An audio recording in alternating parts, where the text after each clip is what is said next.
Hey guys, Volcano the Bat here, aka Cycler. So I wanted to talk about the patches that we received this year. Not just XCX enhancements, basically stuff that appeared in either the demos and or the trailers. Mainly because studying the demo and trailer footage, there are very, very minor changes that, while may not be important to many, if we are going for a one-to-one recreation one day, I do feel that it is important to point out these things. And even those that don't need changes or updates, like the floating wind, again, this video can really make it clear what specifically needs updates and whatnot. In fact, there are elements that are better if we don't recreate them, but despite that, I think it is good to point this out so it gets everyone a bit more aware of these differences. Alright, let's start off with the homing flips.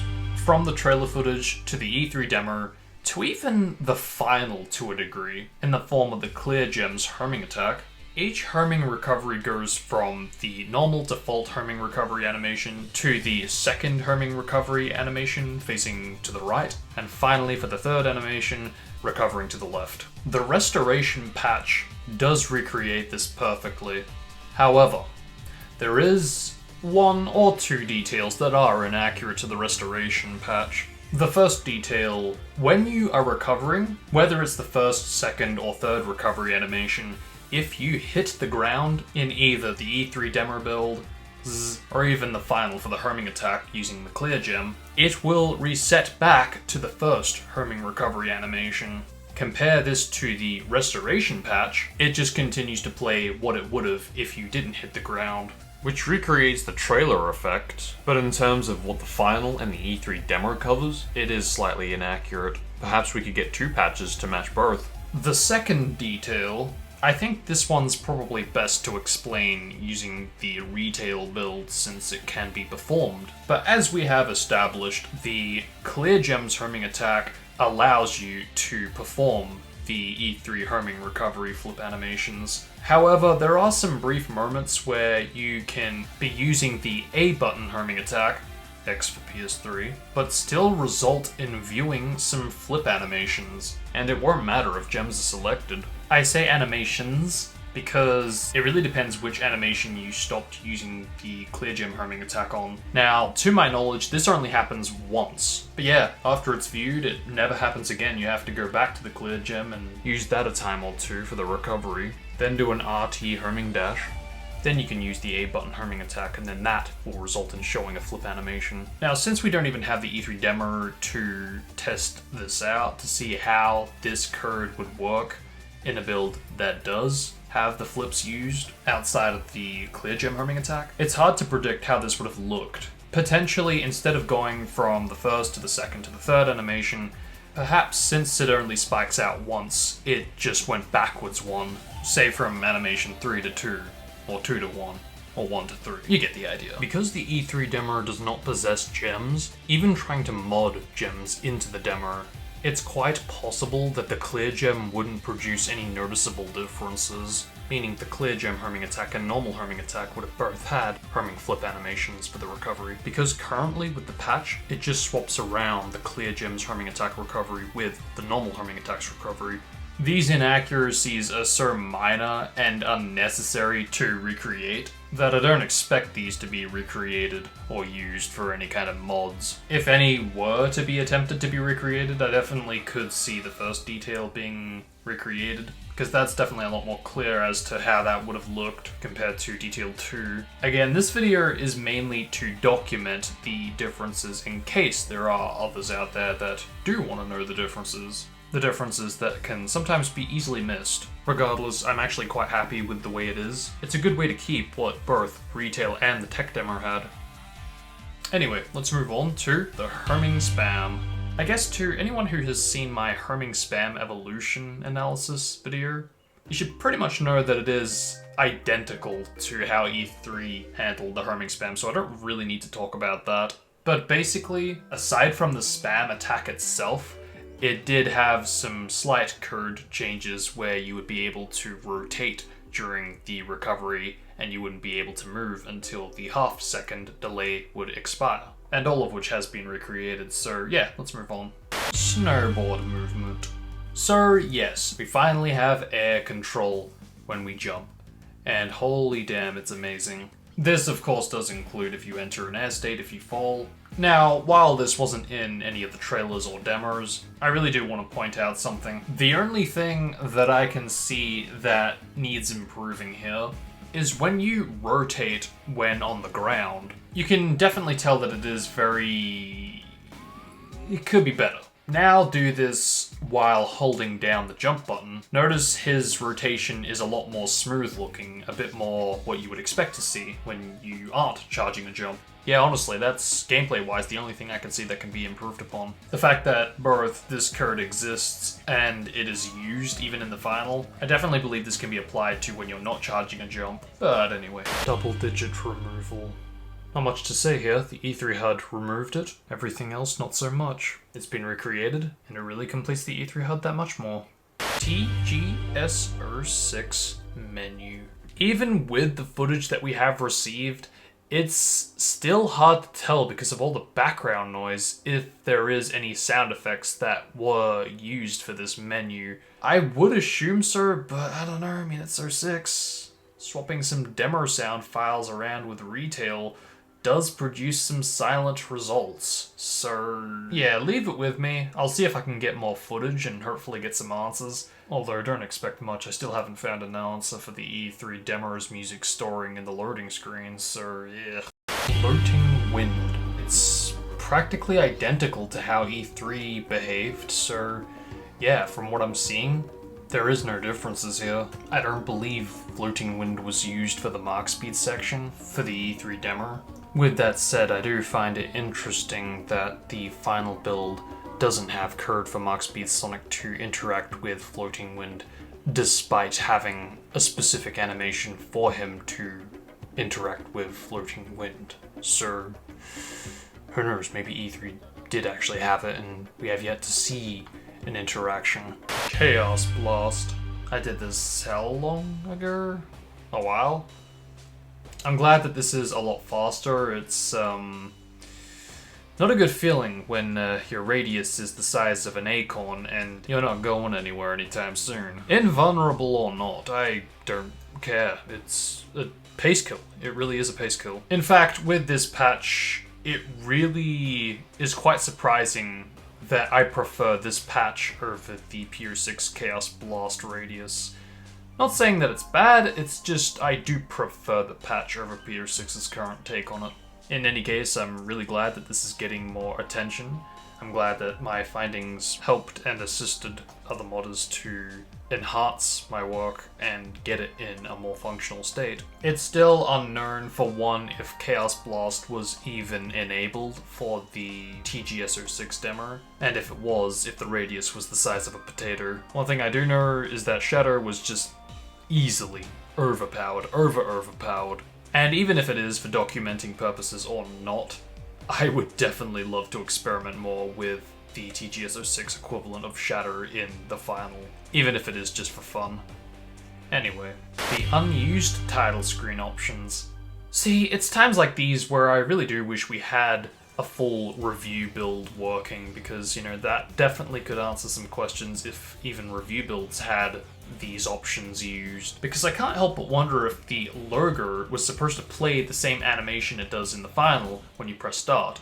Because right now, you press continue, you press new game, it ain't gonna play an animation. There is also a 2-second delay before you can press start, which I found a while ago, but to this date we still haven't been able to get it as a permanent result, but damn it. Interestingly, the Xbox Live Arcade demo does not have this delay, so yeah, that alone is already... Can we just get rid of this delay?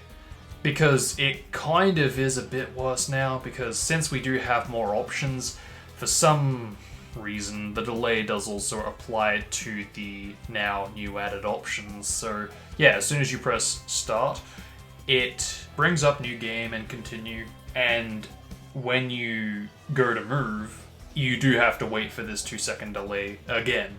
So it's already bad enough that you gotta wait for the press start, but yeah, as soon as you do that, you've gotta wait another 2 seconds before you can move or accept. Yeah, this would be great to get rid of. But anywho, moving on to rotation interpolation.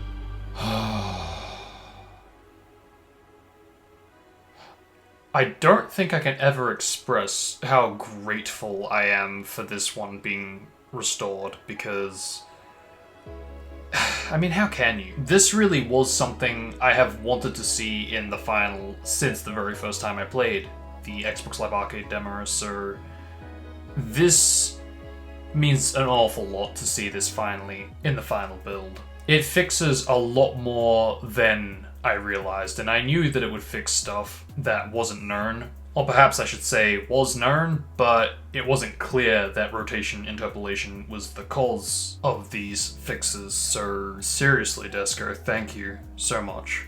There is but one difference that the Xbox Live Arcade demo with mods does also have, so with that knowledge in mind, I do believe even the E3 demo would behave this way. And this basically is, by having rotation interpolation enabled, it often can prevent you from jumping off of the collision in specifically the Mach Speed section of Kingdom Valley, specifically where it is sloped. I wasn't kidding when I said that the rotation interpolation updated the hitbox as well, for better or worse in our case now. This is like the only time that I have struggled to jump off of the terrain, so yeah, I'm really not sure if anything can be done about this one, because again, since this does happen in the Xbox Live Arcade demo with mods, I'm positive that this also happened with the E3 demo, so I don't know. If jumping off of walls without the momentum pushing you off could be achieved, then who knows, maybe this can be. Oh, also, while I'm talking about the demo mods, with Wave Ocean modded into the demo, we can clearly see rotation interpolation working perfectly fine for every single chain jump. So yeah, interesting that that doesn't happen with the patches. I'm more than confident that it can be fixed, but it is interesting, especially with my current P25, how it does work for not all, but some chain jumps for my P25 copy, but won't work for a clean retail copy with just the rotation interpolation patch enabled. Yeah, very confused on this one. And it's not inconsistent. It's either consistently working or consistently not working for specific chain jumps. Very strange, but anyway, let's move on. Action gauge replenishment. Now I know that at the least this wasn't the case from the first release, but yeah, the replenishment itself is amazing, but that's when you have everything needed, and that kind of is or was the problem. You see, the lure change was uploaded, but the XCX patch, not so much, and that's what you need to get it working. Yeah, like, you can have the lure change, but what good is that going to do if the gauge doesn't have the replenishment enabled? And vice versa with the XCX enhancement over no lure change. But the replenishment itself is really quite incredible. It's something that I have been patiently waiting for, and I had a feeling it could be achieved, but I'm even more curious now that this has been achieved, if the maturity meter can be restored. I really have no clue on that one. I mean, still, so much is unknown about that meter, how it was meant to behave for the likes of Shadow or Silver even. I think it was just meant to be for Sonic, but again, it's like there is a big lack of information with what that was meant to do, so yeah, for the gauge itself, both depletion and replenishment, both are practically flawless now. It's come a very long way and in very little time. I think the only thing that probably could be a tad improved is the constant gems. In other words, the gems that, instead of instantly take away from the meter, instead constantly take away from the meter. So basically the red and purple gem. Mainly because the way they deplete are kind of weird. Like, you can get it to deplete completely, but you'll be waiting a good 100 seconds. Now compare this to the speed it's meant to deplete at. Now, it'll stop when it's not meant to. I think it is something to do with the calculations. It thinks it has ended when it hasn't. And like me, you may want to try and mess with this in lore, but it just can't seem to produce a result of how it was meant to deplete with the right speed, and of course the right threshold. So yeah, I think it is something to do with the calculations. Which again, I'm sure some kind of an XCX enhancement would be able to crack this. Chainjump Flips. Yeah, I had a pretty good idea that this could be restored for a few reasons. There was shocking amounts of evidence that supported it could be. From the snaps that would take place when you would land on a wall, fall off and bound into a wide spring or any kind of obstacle, to the updated hitbox that caters for the snaps. The animation progression is in the game and used for practically every obstacle, even the sky gem. And like everything else, the code is there, just unused. Again. I'm just so glad that we can really experiment with this now and experience this with and without the chain jump speed, likewise rotation interpolation. We can really see how this could have looked if it ended up in the retail build with this Chainjump Flips patch, plus the chain jump speed restored by yours truly. Maybe chuck on those rotation interpolation patches to really complete the visuals of how E3's chain jump looked. You really do get the equivalent of the E3 demo's take on the chain jumps. I guarantee that the value I set the patch to is identical to E3. I compared the footage and made sure it was to the frame that Sonic would land on the next pillar. And to basically make it clear to you guys, retail speed sets it to 6,000, E3's sets it to 8,000. Pretty basic. I also removed the delay that prevents Sonic from jumping off of the pillar for Mark speed sections. Yeah, this wasn't present in both the demos nor the trailers, so naturally it was removed. I'm telling you this because I need you guys to understand that the chain jump speed patch that also removes the delay preventing Sonic from jumping off the pillar is a separate delay to the one that occurs if you have the chain jump flips enabled. The reason this may seem like it's the chain jump speed is because since the chain jump speed makes Sonic faster, he gets to his next target a lot quicker than normal. So much so that the delay that was enabled alongside the ball and fall for the chain jump flips has more time to play its delay, since again Sonic is arriving at his target a lot sooner than he would if you didn't have the chain jump speed enabled, and in which case you would still have a delay for shorter chain jumps, but for longer chain jumps it's more likely you won't have that delay. I'm not really sure what this delay is, because it does seem to be attached to the ball and fall states. You can't even switch gems during this state, when you could switch gems during the jump up state of the chain jump. So this definitely is very reminiscent of the jump panel or springs, how that can disable your ability to switch gems. So I feel that if a fix were produced, it could potentially also affect the ball and fall states for springs and jump panels and all the obstacles where a ball and fall is used. Hopefully getting this won't affect the ball and fall states for other obstacles, and I'm just overthinking again. In any case, it would be nice to get rid of that delay eventually.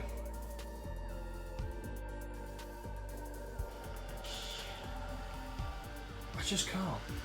Oh my god, I can't get over how good this looks.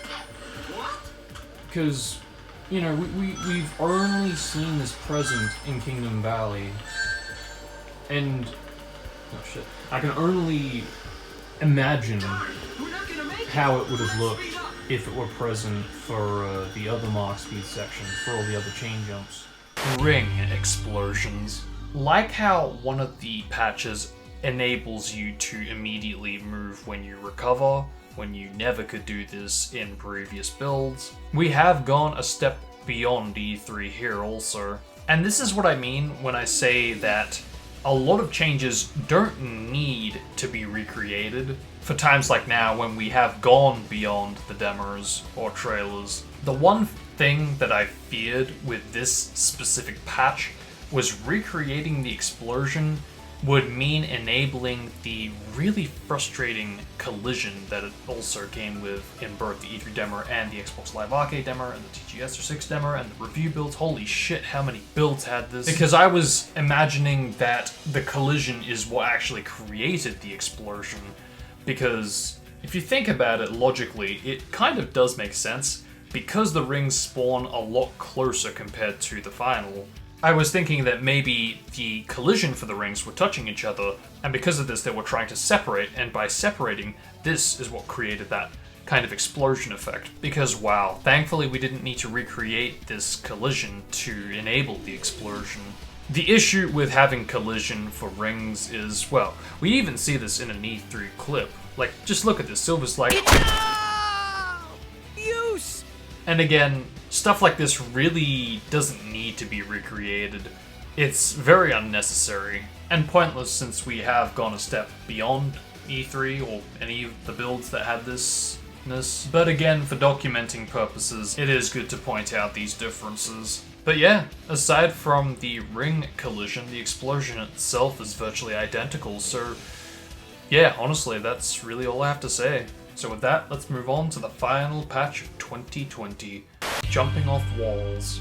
I think this one needs the most work, for a couple of reasons. I understand that the whole gimmick of preventing Knuckles and Rouge from clinging to a wall by using just the jump was to be more faithful to how the classics handled clinging to walls. The issue is that Sonic 06 was a game that was very experimental. They wanted to see the player's reaction to, say, not being able to jump out of a spin dash, not being able to jump into enemies, not having a jump fall, or in our case, being able to cling to a wall by using a jump.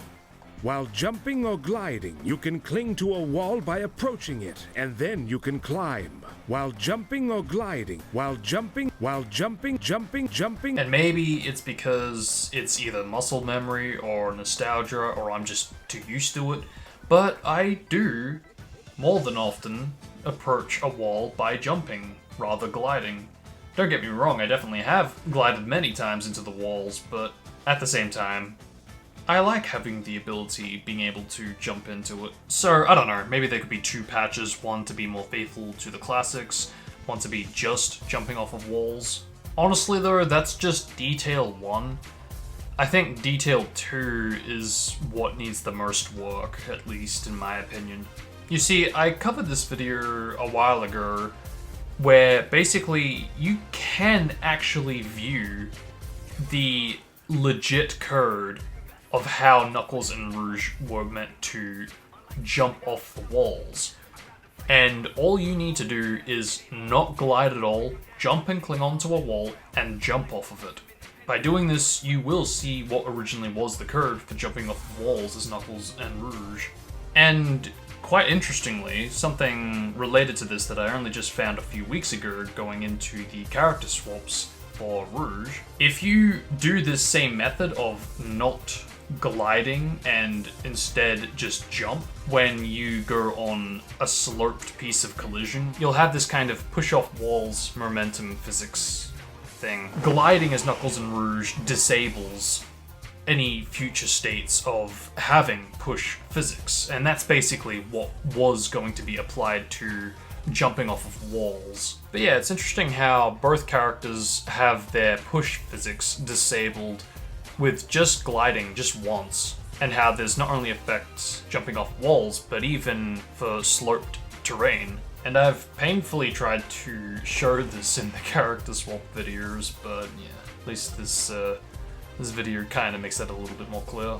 There's probably going to be people out there that prefer jumping up over pushing off the wall, and you know, fair enough in which case. But again, like clinging to a wall via jump and disabling this, I do believe all this could be dealt with as separate patches. At the least, we do know that Knuckles and Rouge were meant to jump off of walls with the push physics, and were also meant to cling to the wall by using a jump.